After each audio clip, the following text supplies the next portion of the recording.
L'exposition se déroule de manière linéaire avec des panneaux explicatifs sur lesquels vous retrouvez les photos qui correspondent donc au texte et à l'histoire que Adrienne nous propose. Voilà.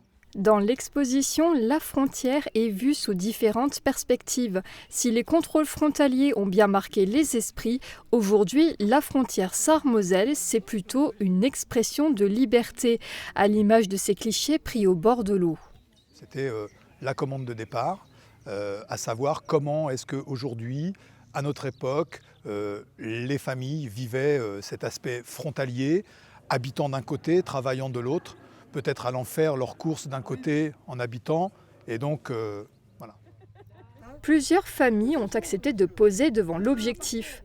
Maintenant, elles découvrent pour la première fois le rendu des photos.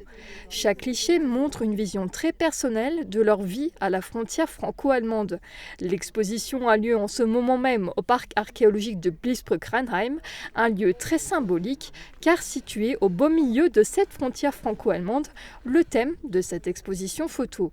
Ça parle de familles qui sont à la fois soit franco-allemandes, soit des familles qui ont pour habitude de vivre en Allemagne et de travailler en France, ou l'inverse, ou alors des familles qui ont un rapport à la frontière de proximité, simplement parce que leur maison est proche de la frontière, donc ils ont par habitude de la traverser sans se poser d'autres questions que de continuer à faire ce qu'ils font habituellement.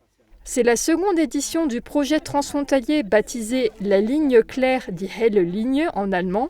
Un appel à candidature a d'abord été lancé par le nouvel observatoire photographique du Grand Est et c'est Adrienne Surprenant, une photographe canadienne, qui a su convaincre le jury de travailler sur cette thématique. L'exposition est cofinancée par le département de la Moselle, le ministère de la Culture de la Sarre et le nouvel observatoire photographique du Grand Est. Chacun peut admirer ces clichés jusqu'au 23 juin prochain au parc archéologique de Bliesbrück-Rheinheim. Cette exposition photo prendra ensuite place au jardin franco-allemand de Sarrebruck dès le mois de juillet.